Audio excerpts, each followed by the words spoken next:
Well, hello, everybody. How y'all doing out there in Instagram land? My name is Latrice Sampson Richards. I am the host of Unicorns Talk podcast, as well as Random Live podcast, and the lead event consultant for Afros and Audio. And I would like to welcome you to our Wednesday night creative conversations here on Instagram Live.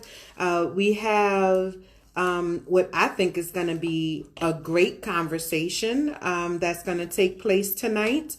I'm very much looking forward to this conversation because there is so much, as our good brother Bob Marley says. So much trouble in the world. There's so much going on, It's a lot happening right now. And so I want to make sure that, we have a place where we can talk about that, where we can communicate about what's going on in our world. And I think is the perfect person to have this conversation with. So we are getting Tyrell Connor, Dr. Tyrell Connor. Hi. Hello, Dr. Connor. How you doing, Latrice? How you doing today? I am doing well. How are you? I'm doing well. I'm doing well. Hanging in there, trying to stay healthy, trying to stay on top of things. 2020's been wild for most of us, so just trying to do the best I can right now. I mean, listen, wild is an understatement. Like it's the real deal out there in these streets. Like it's for real, for real. So I was just telling the people as we were waiting for you to come on, this is Dr. Tyrell A. Connor joining us this evening. And Dr. Connor, go ahead and give us, I'm not going to call you Dr. Connor all No, night. you're good. No, just call me Tyrell. You're good. I'm from New Orleans. In New Orleans, everybody gets a nickname, so I'm probably gonna call you Ty. Yeah, that's what my co-host Dab calls me anyway. That's what a lot of people call me. So you're right on par with that. Okay, all right. I just wanted to make sure, because we are family here, Uh-huh. Yeah, Yep. yeah. So I just need to make sure. So, Ty, go ahead and let everybody know who you are, what it is that you do, the name of your podcast, and things like that, and why they should give a shit about what you have to say tonight. Okay, yeah. As the tree said, my name is Tyrell Connor. I am a co-host of the Black and Highly Dangerous podcast. My other co-host is Dr. Daphne Penn. My profession, my main job is I'm a college professor at SUNY New Paltz. I'm the director of the criminology concentration, so I teach a lot of courses related to criminal justice, but mainly with a social context. So a lot of my courses really talk about racism and criminal justice, which is clearly a big issue, today and all the time, really, for the most part. Listen, really and truly, Uh-huh. there's a lot going on right now. I feel like um, Talib produced, this episode. He set it up, had you sign up and everything like that. And I feel like, man, it could not have been a better time for us to have this conversation. We were already gonna my goal was already to kind of have a conversation Mm-hmm. around criminology, specifically in the Black community and things like that. I mean, so we were going to have that talk, but I feel like it's even more poignant now with the verdict, well, not verdict, but indictment that came down today, or if you can call it an indictment. I mean, it's really some bullshit if we're going to be all the way real about it. 100%. And so, we can't not talk about that. Yeah. So first and foremost, the first question that popped into my mind, and a question that I've seen a lot of people asking, is what the fuck is wanton endangerment? What is that? Yeah, the wanted endangerment part, I'm not completely sure. I think it's just a BS charge, right? Everyone was pushing for murder charges, whether second degree for the most part, probably wouldn't be first degree because it wasn't premeditated, it was accident, maybe even manslaughter charges. I think the biggest issue is with the grand jury. And that comes, we see this, if you review and look at a lot of the previous cases, I mean, a lot of the big question is how come the cops always kind of get away with it, right? And never really get prosecuted.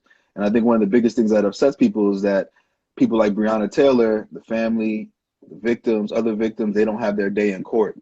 And it's a tactic that's used by the grand jury, by the prosecutors, because the grand jury, their sole job is just to say, hey, there's enough evidence here. It could be just one piece of evidence to say, you know what, there's enough here to at least go to trial. And people that I know who went to law school, there's this kind of saying that says you can indict a grilled cheese sandwich if you wanted to. So it's really, really easy to do. Most cases actually end with indictments that do not. But it's the opposite for police cases. And so the grand jury, the big issue with them is that it's very confidential, secretive, right? So a lot of the information, we don't know the cross testimonies, we don't know the evidence being presented. Prosecutors are allowed to actually present evidence that would not even be admissible in court, right? So this kind of, they do this intentionally to confuse the grand jurors, to try to make cases. They'll kind of have like, you know, somebody's cousin, baby mama, daddy saw this thing all the way down the line. And clearly that's hearsay, not a direct correlation to the events, but that can be admitted into grand juries.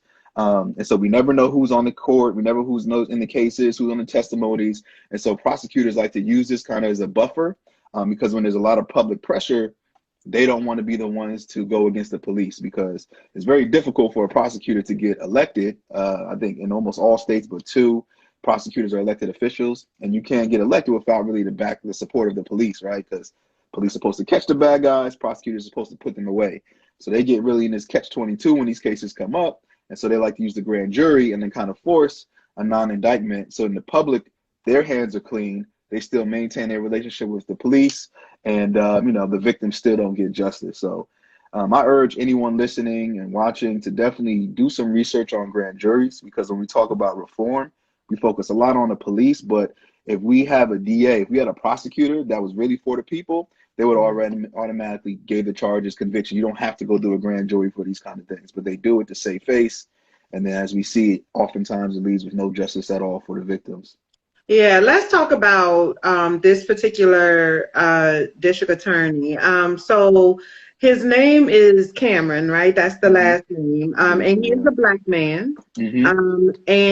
But a lot of people are, you know, very disappointed with him. I mean, to say the least, not just because he's a black man and he all but refuses to arrest and indict the killers of Breona Taylor, but because they believe that he's doing so for political gain. So you just kind of touched on that relationship between the DA's office and the police departments, right? In most cities, in most states and major metropolitan areas, and how difficult it is for them to get elected if they don't have the backing and the support of the police. I feel like in this particular case, though, it's like an added layer, right? Because not only is he playing to the law enforcement crowd, but he also is the protege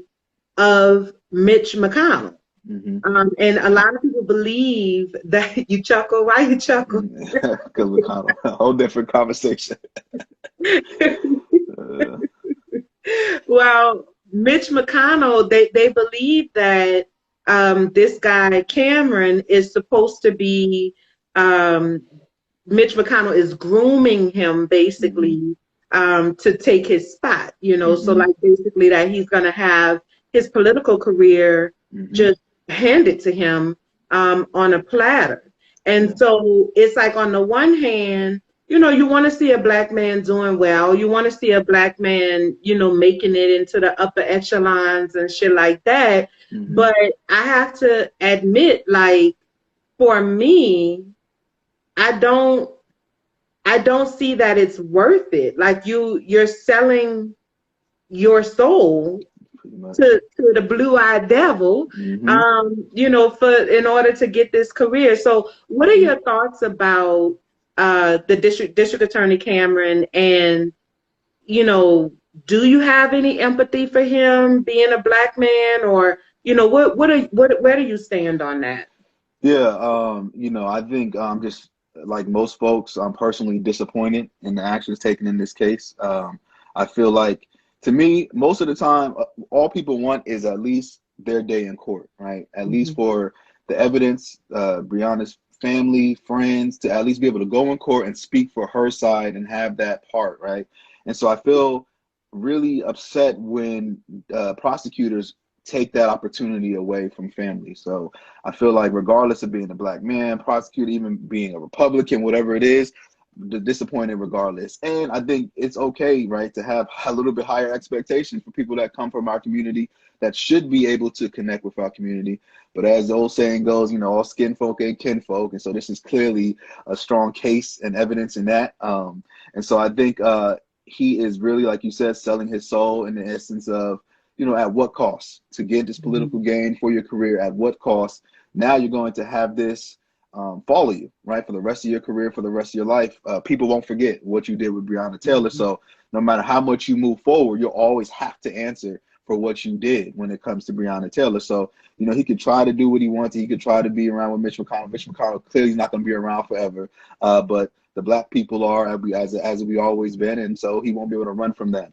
So I think, you know, I'm a true believer in karma, and what goes around does come around. And I think, you know, we'll see some kind of justice in some capacity, at least down the line, hopefully.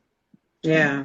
Hopefully, everyone will want to see it sooner than later, but, you know, this is kind of situation we're at, but extremely disappointed, to say the least, in DA Cameron. Yeah, absolutely. Absolutely. You know, speaking of Black folk who just seem to be pandering to white audiences, let's talk a little bit about who you think I'm about to talk about. You know what I'm about to talk about? Not sure. Okay, let's talk about Candace Owens. I don't really follow Candace Owens. I really don't give a shit about what Candace Owens has to say. I'm not really interested. However, what I have noticed here lately is that I see more and more people who are saying, well, I agree with this part of what she's saying, but I don't agree with this part of what she's saying. Or I think that this piece is valid, but that piece, like, I just don't like the way she's saying it. And so almost kind of giving validity to what she's saying, and being more willing to hear her out. Like, for example, one of a huge Black podcast, the Roommates podcast, he actually had Candace Owens on his show. Okay. I did not listen to that episode, so in the spirit of full transparency, because when I tell you I don't give a fuck about Candace Owens, I mean, I really don't give a fuck about Candace Owens. But I was taken aback by the fact that he even gave her his platform. And I was watching a little clip that he did on his Instagram, I guess, you know, kind of like marketing the episode or something like that. And he was just saying how, you know, we have to hear, you know, different voices, and, you know, you can't just operate in a silo in terms of like, shutting out alternative opinions and things like that. And that was the main reason why he chose to give airtime and to share his platform with Candace Owens. And I was wondering, because for me, you know, my bullshit meter kind of was like, I don't know, nigga, I don't know how I feel, how I feel about that. And so I wanted to know what your thoughts are about that, you know, not necessarily specifically related to Candace Owens, but I mean, in general, when it comes to hearing out other opinions, hearing out differing viewpoints and vantage points like Candace Owens's, and people who have these platforms lending their Black people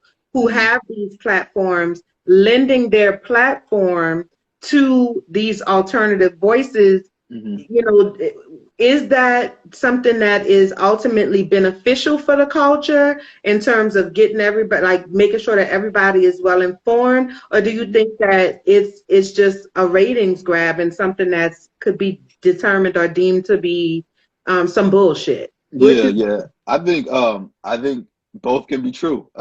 You know, I think depending on the platform, I feel like there are some creators who would use that as an opportunity to increase numbers, viewership, spark some controversy. But then on the flip side, I think there are some that are genuine in their intent to try to get the other side some spotlight, alternative views, like you said. I think that's always important because one, it just makes sure, I think it also kind of sharpens the knife of your own beliefs or things of that you feel like are the right way, because you really don't know unless it, you know, grades up against something, right? And I think by measuring what you know against what somebody like Candace knows, you actually can create a stronger argument for yourself because you're actually more familiar now with the alternative side, right? So if you were to come up with policy proposals or some new kind of I don't know, rules or whatever it is you're working on, at least you know kind of what the opposition, like any kind of game of chess, right? If you kind of can predict what your opponent's going to do, then you have the upper hand. And the only way to kind of do that is actually know how they think, what their viewpoints are, in order for us to actually have the best strategy moving forward, right? So I'm never really fully against hearing alternative views. I feel like you never have to support it or you don't have to believe in it, but having the conversation, I think, can be constructive and productive for the community in a lot of ways. So I think ultimately it just depends on the creators, right? Like if she were to come on my platform, it'd definitely be for the sole purpose of critiquing her arguments, having an educational conversation on what actually she's talking about, and actually pushing her to more so provide evidence to back it up, right? Ibrahim Zindi, you know, who wrote the book Anti-Racism, that's popular. One of his sayings that racism loves believers and not thinkers, right? And so oftentimes when you have somebody kind of toting that belief system, what's going to happen is when you start asking for evidence, you start asking for whatever it is, they're going to have a very difficult time of supporting it. And sometimes that speaks for itself. You don't even have to go into detail and trying to tear them apart. Viewers, listeners are very smart, and they'll see really quickly, like, okay, this person's full of shit, right? So it gets really easy. Right. Yeah. I agree. I think that that, you know, there's a little spot that I go to whenever I go back home called Wags. Shout out to Wags. What's up, Larry?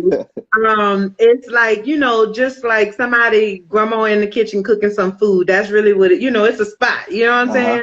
And so the guy that owns it, his name is Larry, and Larry is a real cool dude. Whenever you come in the shop, he only watches Fox News. That's what he always has on is Fox News. And whenever somebody say, Larry, why you got these white people over here? Why you watching Fox News, you know? And Larry always said, because we need to know what the enemy is saying. We need to know what the enemy is thinking, right? Like we need to know what the rhetoric is that they're putting out there. And that's logical to me. That absolutely makes sense to me. But I do think that it is shameful to a certain extent when people try to utilize that to their advantage. Like, for example, I mean, why the fuck was Candace Owens on The Roommates? Yeah, it doesn't make sense. You know, like that's not on brand. That's not on brand in any way.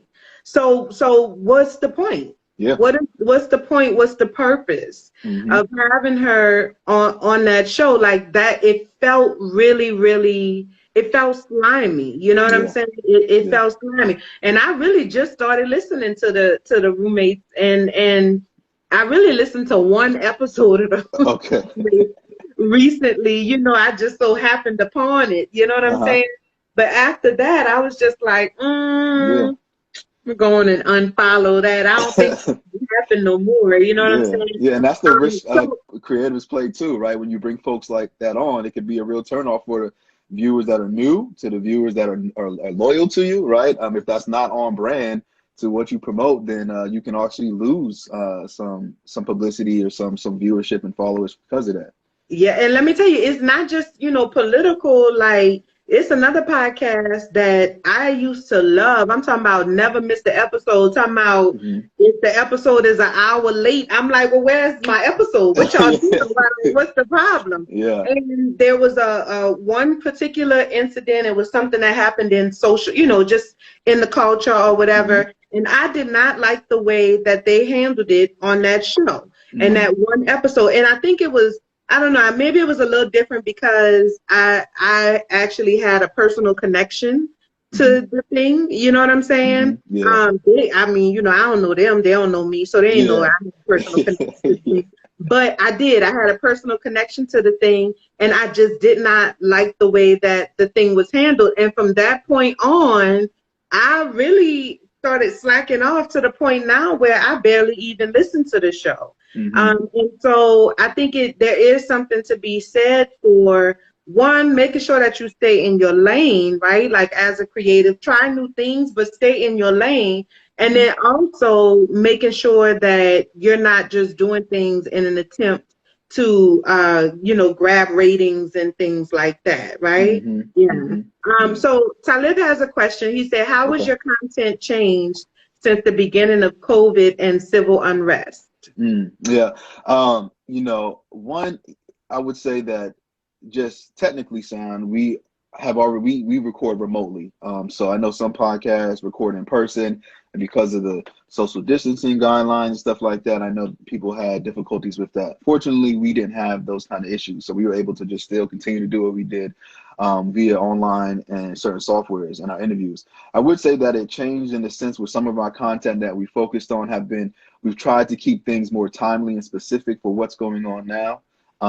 Because we try to bring folks in. We interviewed somebody I think a week or two ago who will bring up in October, who studied kind of how COVID has affected the Black community, right? And looking at things like racial capitalism and stuff like that, and the healthcare system, and how this has been historical, where we see all the time Black folks usually are more likely to die from a lot of things because we don't get access to a lot of resources. And so it's been a little bit more challenging because with research, it's usually a time lag, right? Things that happen, and then a year later, you'll have all the papers and stuff start coming out. But we've been able to find some people. We had a gentleman on this past week, or actually, the episode came out today, where we asked him about how has COVID changed in the educational systems, right? Teaching, because he studies Black education, Black pedagogy, and Black students. And so trying to navigate that of teaching online, particularly for Black students, especially if you don't come from a privileged background, you don't have access to the internet, you don't have access to computers, and now this online teaching, or your parents aren't home as much as they need to because they're working. How are we navigating this in these educational spaces with the Black teachers and the Black students too? So mostly I say we've had more urgency at trying to find content for the now, is what's going on, because it's important to COVID and all that kind of stuff. It's really been disruptive in 2020 as a whole. As far as the civil unrest, that's a topic we've always covered all the time in the podcast. Seems like sadly every month, every other month, it's always something tragic happening. And we always give space to that every time something happens and discuss it. And it's also cathartic for us. We have to get it out too. And this is kind of one of the reasons we had this platform, because sitting in and not being able to talk about it, it's traumatic as a collective. And so having that space to just give our 2 cents, sometimes we try to be educational, sometimes it's just raw emotions, and it is what it is, right? This is just how we feel at the moment. But for the most part, those probably been the two major changes for us with the podcast. Yeah, absolutely. Yeah, I get what you're saying.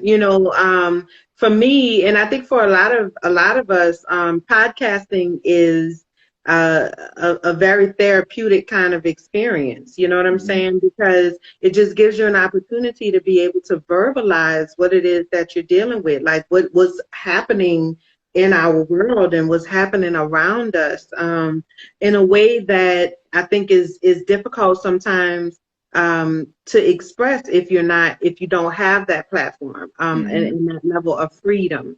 There's a great deal of freedom that comes with podcasting. When it comes to, you all kind of operate in the legal space. And so, I know of a couple of Black legal podcasts, or podcasts that are specifically geared toward law and the criminal justice system from Black people's perspective. But like I know, not all podcasts are created equal. You know what I'm saying? I had an opportunity to listen to y'all's show, and your show is very well done. By the way, I enjoyed it. Yeah, it's very well done. So how important is it for a show like yours to exist in this moment? This is almost like it almost feels like the resurgence, like the second civil rights movement. Like civil rights 2.0, you know. It's really one of the first major long-term movements that we've had since the 60s, right? Since the 60s and the 70s. So in this space now where Black people have platforms that can amplify our voices, that can get our voices out there, how important is it for people to have a show like yours that helps them understand what's going on from a legal perspective?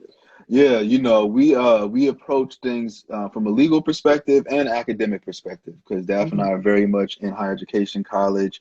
That's kind of our passion, right? And so one of the reasons for doing the show, when we start to move up the ladder and get all these degrees, we start to quickly notice like it's so much knowledge here, and so much of it is not reaching our community. You always have to go through a paywall to look at articles. You have to, of course, pay if you want to go to school, right? And so the question is, why isn't this information free? Why isn't it readily available for our community? So this is one of the reasons we wanted to have this platform so that we can give space to free education, right, for our people. If you don't feel like reading a book, you don't feel like reading an article, you don't want to watch the news, but you want to hear actually what's going on, then we want people to tune in. Another reason we want to do this because, like you said, important of having space for voices like people like us. You know, I watch a lot of shows, listen to a lot of podcasts, radio shows, what have you. And even when I listen to the show, sometimes my biggest gripes is, of course, a lot of people are opinionated and have a lot of opinions and emotions on things. It's natural. But I think there needs to be space for factual evidence, right? And statistics or whatever it is to support some of the things that we feel. Because like you said, in the civil rights movement, et cetera, a lot of the reason we were able to move forward was because of studies from a lot of researchers and academics, right? We hear the doll study when the little girl's looking at the black doll and white doll, right? Which was one of the marquee studies that moved forward to ending segregation in schools.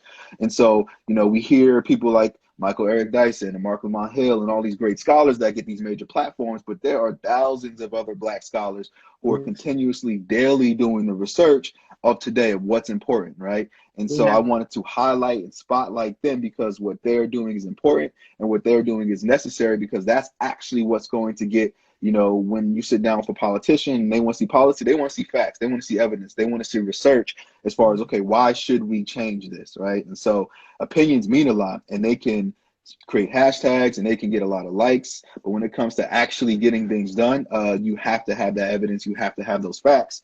And so that's why we're trying to create that space for Black academics to come on, tell us about their research for the community, the evidence that supports it, and hopefully that can be used just to shed light, to educate folks for free, and also hopefully down the line create policy initiatives and change. Ultimately, right, is the main goal for that we all want to see. At the end of the day, I think that nobody can disagree with that. When you present that information, though, right? Because when you think about scholars, when you think about academics, right? I think the first thing that comes into most people's minds is like, you know, it sounds like a snooze fest, you know. Yeah. Like I said before, y'all show is very well done. I find it to be engaging, you know. You all have found a way to really be able to draw people in and to really be able to present that information in a very conversational kind of way. Like the tone of it doesn't feel so doom and gloom, even if what you're talking about is really heavy. You're able to do it in a way that makes it more digestible. I don't feel like I'm sitting in somebody's classroom, you know, for 3 hours in grad school because I got to do this because that's what people say I got to do. Like it feels really engaging. How do you go about creating that type of atmosphere where you can present that information in a way where people can actually receive it and retain it? Yeah, you know, that's done by intent. I'm glad you gathered that and you felt that way when you listen, because that's how we want all our listeners to feel. We don't want them to feel overwhelmed. We don't want them to feel that they can't grasp what we're talking about. We don't want them to feel that they don't belong here. They shouldn't be listening.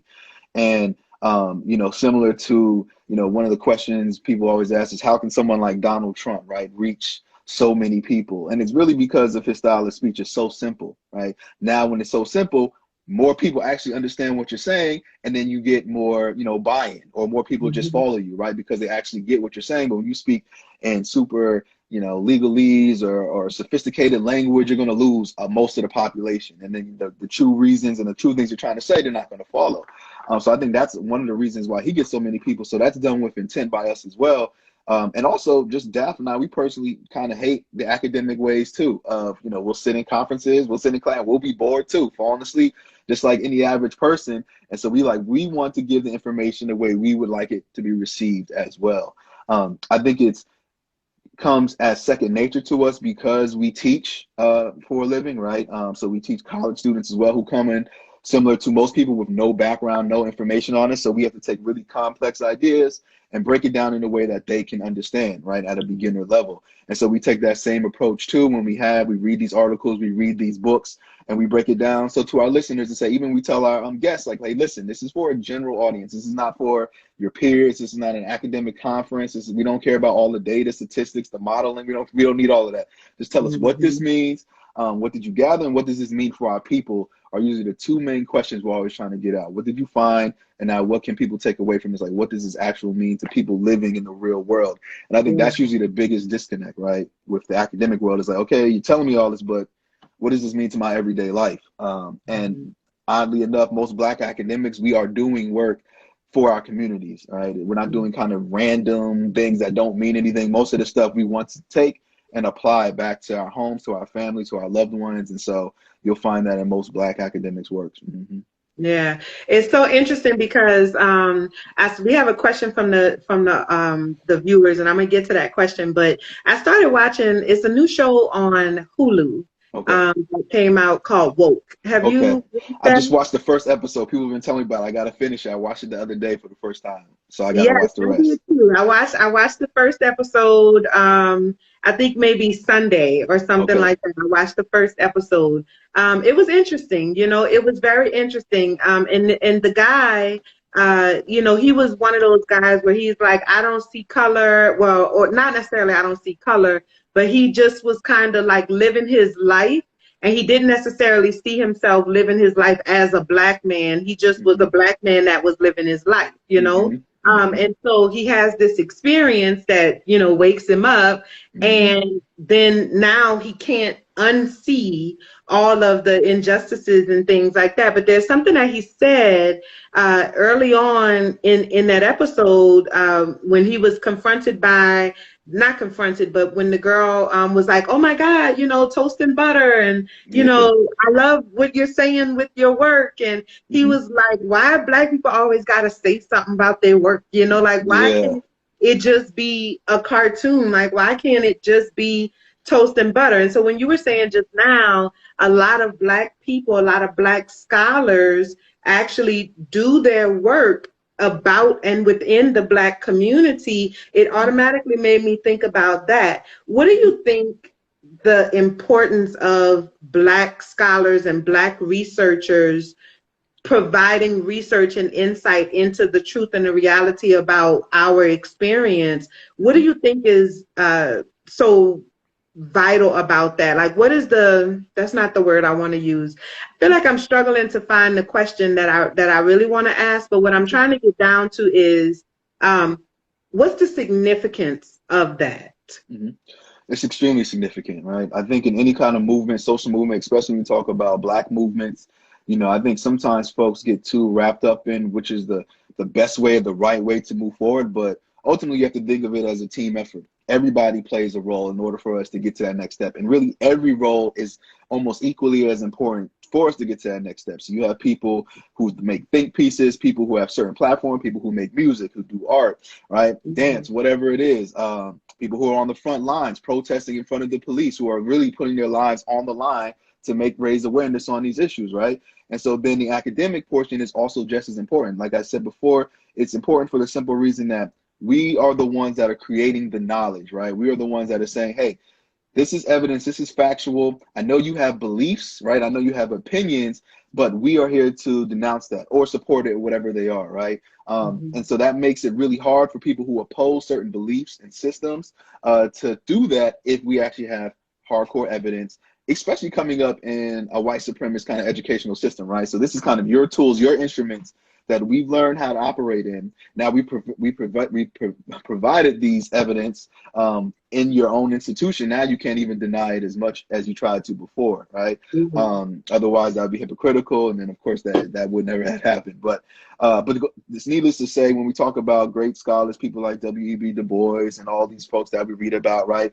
They're the ones who were able to capture the Black experience in these academic institutions that led to go to the ears of politicians and lead movement because it supplied the evidence behind the cries of what people were saying, right? So even when we hear about things of police brutality and the way police stop Black folks, most of the times there are two truths in that, right? White folks have a very good experience with the police, right? So when Black folks are saying like the police do X, Y, and Z, they beat us, they knock us out, they kill us, white folks are saying no, police don't do that. And both things are actually true, right? In their communities, the police are actually nice to them. They pull the cats out of the trees for them. They walk them across the street. They treat them the way that we would hope and imagine police to be, but it's not the same in Black communities. So what happens with research, now we provide hardcore evidence and statistics to show that, hey, no, in Black communities, actually police are killing people way more. Police are arresting people way more. Police are brutalizing the community way more than they are in this community. And then it becomes harder to oppose that, right? Now you have to provide resources, because if you ignore that, then it's problematic, and then people begin to question your humaneness, your character, etc.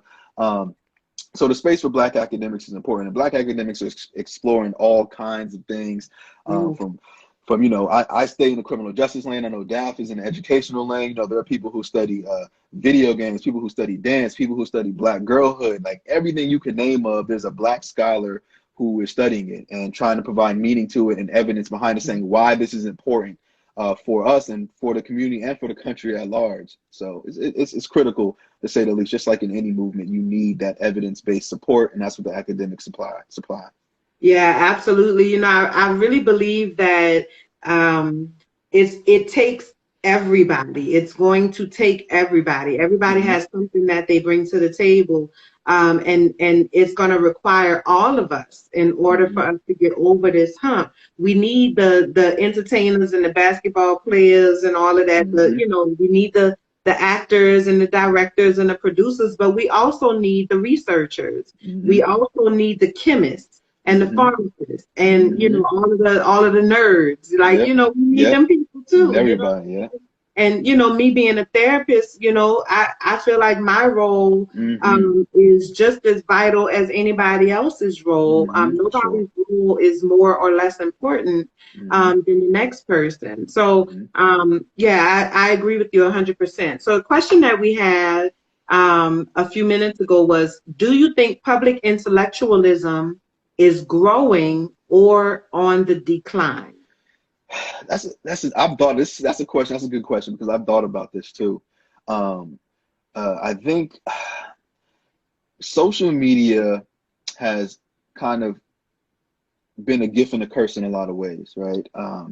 And in a lot of essence, we see a lot of false prophets out there, people doing things to get likes, to get views, not really for the real intent, and calling themselves intellectuals without really reading the books. Wait.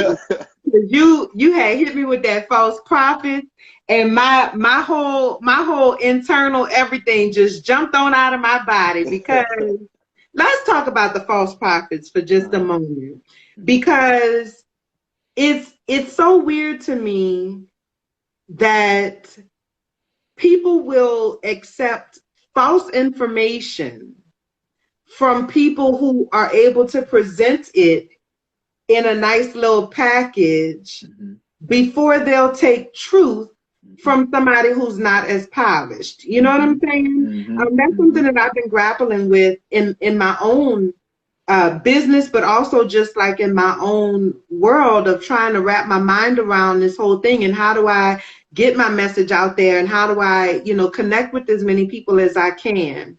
Talk a little bit about the false prophets and how dangerous it is for our community to just blindly follow somebody because they can package information well.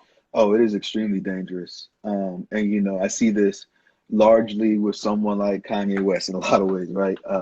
Somebody who has a lot of influence, who's been a staple in the culture for his art and for things he's done and said in the past. And as of late, it's completely off brand from what we've known old Kanye to be, a lot of reference to old Kanye. And so when he does certain things like saying he's going to declare to run for president or support folks like Donald Trump, oddly enough and sadly enough, we do see people with this kind of blind support, right? He says things as if they are fact when they are not fact. And you can clearly see that, well, not clearly see because you only know if you've done it yourself, but he hasn't been well read on a lot of issues, right? And so I think this is very problematic because if you begin to adopt the mentality of the oppressor and you have that influence, now how can we beat the oppressor, right? Well, now when you're winning more souls for the oppressor in that way because you're not doing your due diligence to make sure that you're leading their people to the promised land. And, sometimes when folks get in certain tax brackets or that's the only concern they have, then everything else they kind of forget about. And I think that's a common thread when people who are trying to gain publicity via social media or gain it or already have the publicity because of things like they've done in the past, like Kanye, it gets really problematic. And so I think as a community, as a culture, and the same thing I tell my students, it's really on us to make sure that we are trying to digest the information correctly, not just believing a headline in this social media age. It troubles me a lot because people will just repost things and just see the headline and then not actually read the article, right? Not actually read the content. And the content can be saying something completely opposite, something you don't agree with, but just because they have that headline that you agree with, you're going to repost it. And I always urge people to actually read the content before you post it, right? Take that next step because then you actually can repost this with an informed brain, right, in a lot of ways, and have the knowledge to make sure that, you can actually stand behind it. So I think it's just part now, a lot of things is just too accessible, too easy, and then we don't take that next step moving forward. And if not, then, somebody can be leading us right off a cliff and we're going to keep marching just because we like how they're saying things. Like you mentioned earlier, how people package it can oftentimes be received way more, especially in this day and age because of social media, the way things are packaged. And if it looks nice and look pretty, then, let me follow this or let me listen to this person, like you said. But things that are not as polished, people don't follow as much. And maybe we need to do better as far as putting, those folks in the spotlight and giving them space. Yeah, I definitely agree with that. I think sometimes it's about being intentional about making sure that the information that you are taking in is valid and valuable, and I think that's a piece that's missing. We have this need for instant gratification, and nobody really wants to wait to get the yes, or wait to get the knowledge, or wait to get the understanding, and to actually do the research that needs to be done in order to understand those things. We just want to jump out there. I mean, I guess there's a place for that. There's absolutely a place for like a grab and go kind of situation. But when it comes to making major decisions, when it comes to having a understanding or trying to speak on something that is connected to the greater good or the greater well-being, I think that's a time when it's worth it for you to slow down and take a moment to make sure that what you are taking in is something that is actually factual, and it's something that will actually be beneficial for you as well. I'm loving this conversation. I really am. I want to take another question from the audience, and we're pushing, Instagram don't play behind that 60 minutes. I still want to give you an opportunity to tell us about your talk that you'll be doing at the Afros and Audio Virtual Podcast Festival this year. So we're going to take one more question, and then we'll talk a little bit about that, okay? So this question comes from Kristen_C. Hey, Chris. And I was going to say she, but they, what research should or has been done that provides direction on police reform or defunding? What research should or has been done that provides direction on police reform or defunding? Excellent question. So there's a guy by the name of Philip McHarris. We had him on a few weeks ago. He is a rising scholar at Yale University who's been leading the charge on these conversations around policing reform and defunding the police. You know, he's wrote and he why I'm shouting him out is because not only he does a great job of not being just in the academic world. Most of his scholarship has been public, so he's written for New York Times, the Washington Post, etc. Because he's trying to do what we do at BHD, is making sure that people really understand what this means. And so when it comes to defunding the police, there's this big misconception that it's taking every single penny away from the police and we won't have a police force. That's not at all what's being said when we talk about defunding the police. The biggest issue with policing is the sense that we've been using police for everything, and we shouldn't, right?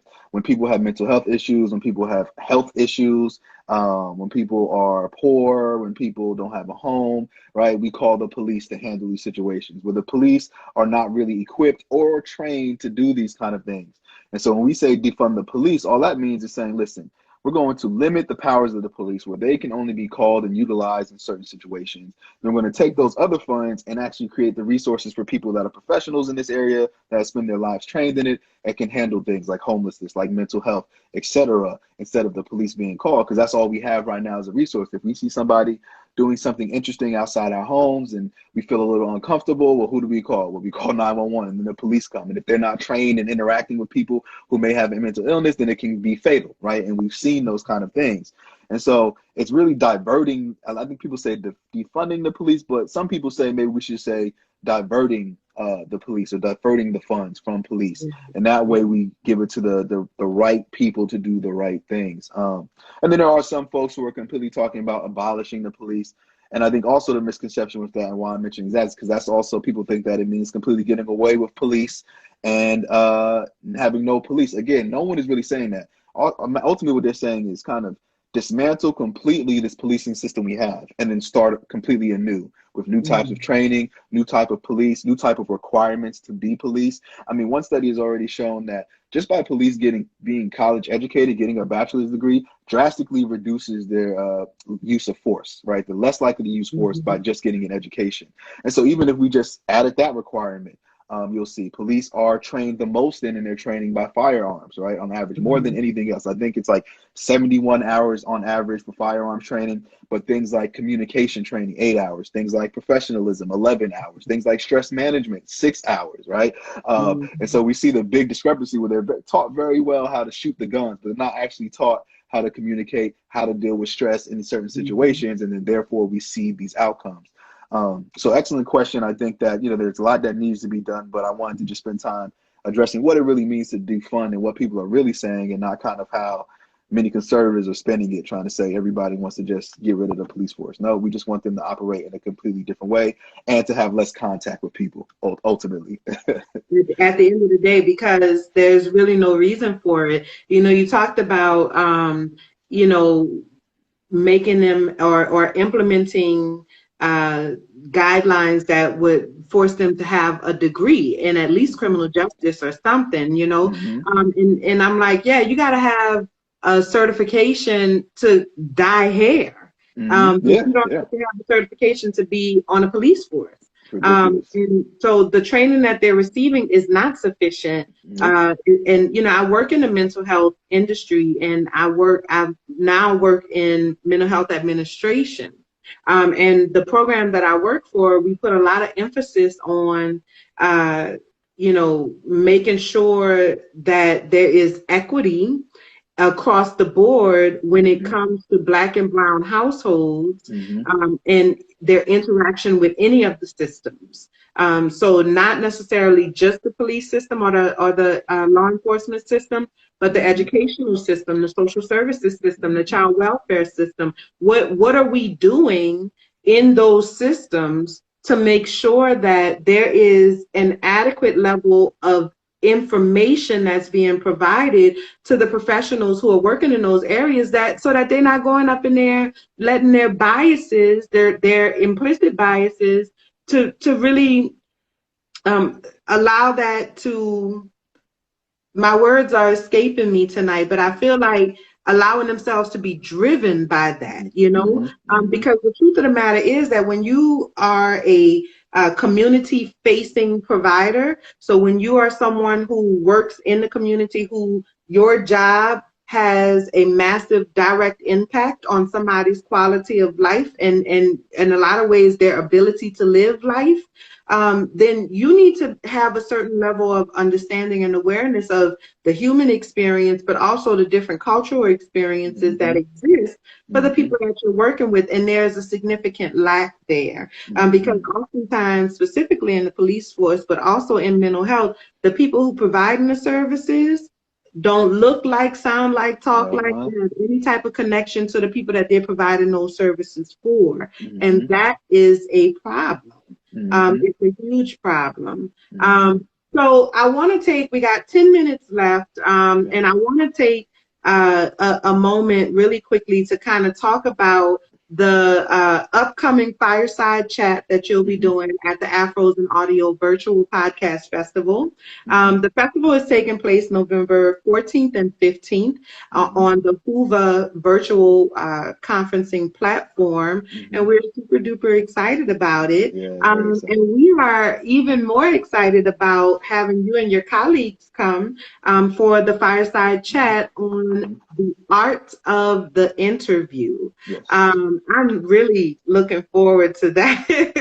I'm really looking forward to that. When we were going over, like, you know, we're doing the planning and stuff like that, and we were going over the your description that you all sent in, and I was like, man, these are some smart Negroes, you know. These Negroes know what they're talking about, you know. So talk to us a little bit about what you all will be discussing in the art of the interview and why it's important for Black podcasters or just podcasters in general to have that knowledge base as they go into producing their own shows. Yeah, for sure. You know, first I want to give space and shout out to Talib and all the individuals involved with Afros and Audio. I was at the first one last year and moderated a panel doing at the Connecting Diaspora, which was great. And, you know, I've always been on board. I'm fully supportive of what's going on and just creating the space and network of Black podcasters to create an avenue for us to be able to thrive and gain resources from.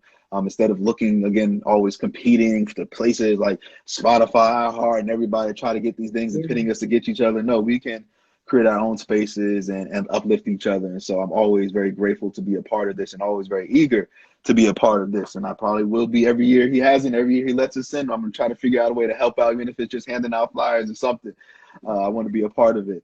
But yeah, to talk about our particular panel, it's called The Art of the Interview. One of the reasons we want to do this is because, you know, I do listen to a lot of podcasts, or try to listen to a lot of podcasts, bounce around when something comes across my feed and give it a little space to see how it's going. And I think one of the biggest hiccups is for people that want to get into interviewing, kind of just feeling like, oh, I can just get on and ask questions and just like kind of free flow, or even when you're doing panels or moderating. And I think there's a certain strategy that's needed for it and doing it. And so Daph and I, you know, we both are professionally trained in qualitative research. That's kind of our lane. So we have been trained how to do interviews and stuff like that for research. And so we kind of transferred that over to the podcast. So it was kind of an easier transition.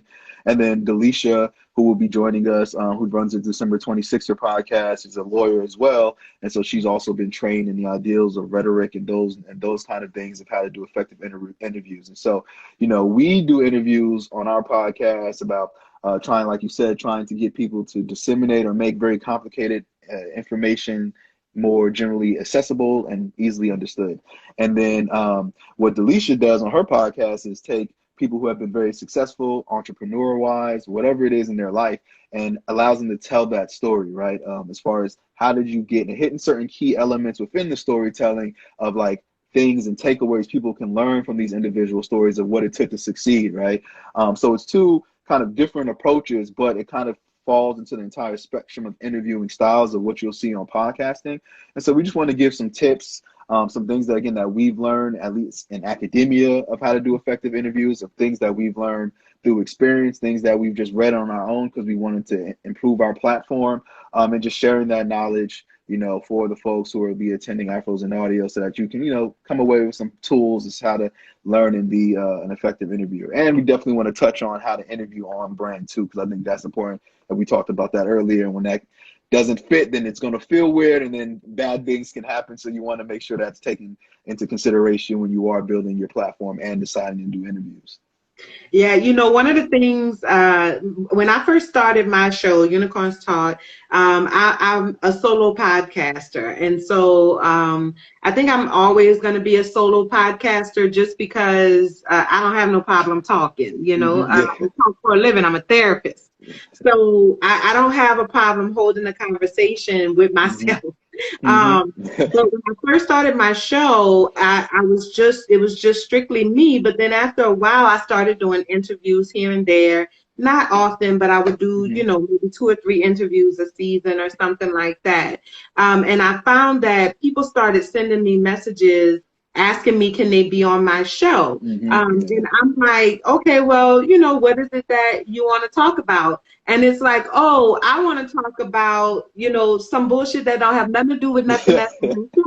And I'm just sitting here like, first of all, have you even listened to my show? Yeah. Like, if you have even listened to my show, then you will know that shit don't have nothing to do with nothing that I talk about on my show. No, you cannot come on my show. But there were one or two times that I was like, okay, I need to do this interview because this person has a bigger name, or I need to do this interview because, you know, this person will be a bigger draw or something like that. And so I did interviews that I was reluctant to do. And I did them because I thought that they would help. And those were some of the worst interviews that I've done. I'm a therapist. I am trained in how to hold a conversation with somebody. I went to school for 6 years to learn how to draw out information from people. You know what I'm saying? But those interviews were some of the most difficult interviews that I've had. And I think it's because I really didn't give a shit about what they had to say. Yeah, that'll do it. I really was not interested in what they had to say. And so one of the things that a decision that I made for myself as I continue to grow and build and things like that is I'm only going to talk to people that I really want to talk to. And I will say, Tyrell, I have enjoyed this conversation with you tonight. When Talib was like, well, do you want to do it or you want me to do it? I was like, no, I can do it. I'm glad you did. I'm glad you did. Yes. I thoroughly enjoyed having this conversation. Go ahead and let everybody know where they can find you on all of the socials, where they can listen to your show, and where they can donate to the cause if that's a thing that they can do. Okay, yeah. You can find us at BHD Podcast, like you see here on Instagram. We're pretty consistent, so that's our social media handle on everything, on Twitter and on Twitter and Facebook as well. We have a website, blackandhighlydangerous.com, that keeps up all our latest content, everything you want to know, episodes. We have a community blog, so if anyone's ever interested and feels like, yo, I have something I want to write, shoot us an email, bhdpodcast@gmail.com, and we'll help you work through it, edit it with you, and then put that on the website so you can get your voices heard too. People like to do that a lot as well. And then if anything, you can just contact us. We're very receptive and responsive on social media platforms, emailing, whatever it is. You know, we just always like to hear from our listeners. We're on all the major platforms, iTunes, Spotify, iHeart, Pandora, YouTube. Well, not YouTube anymore. But everything else outside of that, you would find us, SoundCloud and all that kind of stuff. Black and Highly Dangerous Podcast. So be on the lookout for that as well. Why do you like YouTube? Huh? It was something with the integration where it stopped uploading the videos to YouTube or the audio to YouTube, but now we're working on things now where we're going to start producing some video content along with our podcast as well. So be on the lookout for that in the next couple of months, hopefully towards the end of this year or the very beginning of 2021. We'll start getting some video content out there. And we'll have a big announcement next week. If you all check out the next episode next week, a very big announcement that I think if you enjoy this conversation, I think you'll enjoy this announcement coming up next week's episode too. So be on the lookout for that. Well, y'all be on the lookout for that. I enjoyed this conversation, and I feel like I need to come on y'all's show. We can make that happen. Mental health in the Black community. 100%. We'll make that happen. It's a thing. I did a talk one time at the Louisiana Counseling Association, and them white people ain't asked me to come back since. That won't be an issue with us. We want you on, so we'll make that happen. One chance, I got to get it in, because you know they might not never hear this again. I did a whole 90-minute talk on post-traumatic slave syndrome. I didn't cut no punches. Oh, good, as it Well, should be. well, thank you again, Thank Ty. you. Thank We you. appreciate you for coming through. Thank Thank you. you for everybody who came and listened and talked with us tonight and asked all your questions. My name is Latrice Sampson Richards. You can follow me on Instagram at Latrice Sampson Richards, on Facebook at Latrice Sampson Richards, or go to my website, latricesampsonrichards.com. I mean, that's me. You know what I'm saying? All right, y'all get your tickets for Afros and Audio Get those tickets. Podcast Festival. Go to afrosandaudio.com. Thank y'all so much for tuning in. We love y'all and we appreciate y'all. Bye. Bye.